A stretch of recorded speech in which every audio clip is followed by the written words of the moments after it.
Hello बच्चों, let's see the question and the question says that if a comma r 225a square plus 25b square plus 9c square minus 75ab minus 15bc minus 45ca is equal to 0, then a comma b comma c are in AP, HP, GP and none of these. So basically you have to tell that let C. Okay, so key concept for this question is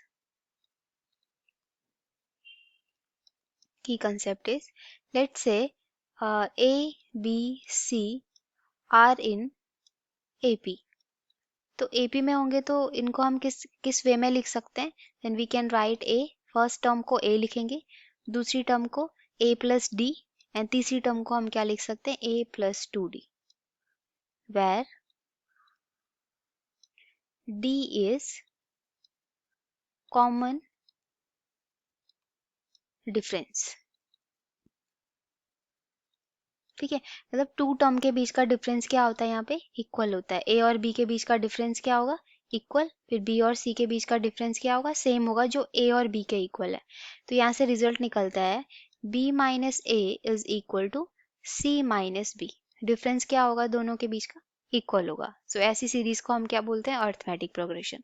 so in this question you have given a equation that is 225 a square plus 25 b square plus 9c square minus 75 ab minus 15 bc minus 45 ca is equal to 0. Now, from here we can write this equation 15a whole square plus 5b whole square plus 3c whole square minus we can write here from here that is 75ab minus 15bc minus 5ca is equal to 0, and let 15a is equal to x, comma 5b is equal to y and 3c is equal to z. So from here we can write x square plus y square plus z square minus, अब यहाँ पे 75 A B है तो 75 में से 15 ए को represent कर रहे हैं x से, सो x और s पार्ट क्या बच गया आपके पास? 5b, so that is represent by y. Similarly from here 15bc, तो 5b को रिप्रेजेंट कर रहे हैं यहाँ पे y से और 3 को रिप्रेजेंट कर रहे हैं 3c को, that is z. Similarly in the last term 15a को रिप्रेजेंट कर रहे हैं x से और कितना 3c को रिप्रेजेंट करेंगे z से, that is equal to 0. Now so in this equation we multiply and divide by 2. तो क्या हो जाएगी equation? 1 by 2 2x square plus y square plus 2z square minus 2xy minus 2yz minus 2xz is equal to 0.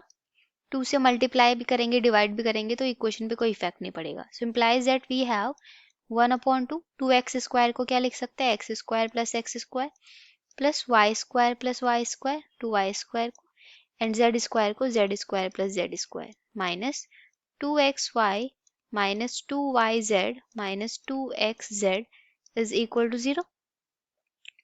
Now we can write this equation 1 by 2 x square plus y square minus 2xy plus y square plus z square minus 2yz and plus x square plus z square minus 2zx is equal to 0. So our equation will be 1 by 2. Here is the formula x minus y whole square plus ये formula क्या बन रहा है? x minus y whole square, and here is the formula y minus z whole square and plus x minus z whole square, bracket close, that is equal to 0. Okay.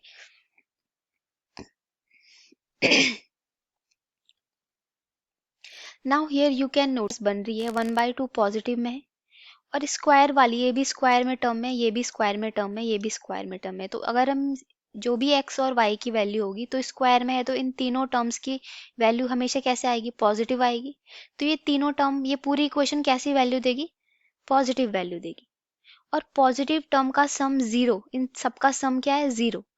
तो positive term का sum zero होने की केवल एक ही possibility है, एक ही condition है कि सारी टर्म्स किसके इक्वल हो, जीरो के इक्वल हो। ओके, ये तीनों टर्म पॉजिटिव आएंगी और इनका सम इक्वल होने की, इक्वल जीरो होने की एक ही कंडीशन है, दैट तीनों टर्म क्या हो, जीरो के इक्वल हो। So from here we can write that is x minus y whole square is equal to 0.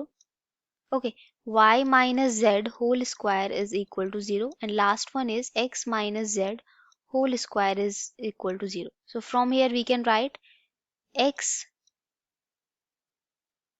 is equal to y, from here y is equal to z, and from here x is equal to z.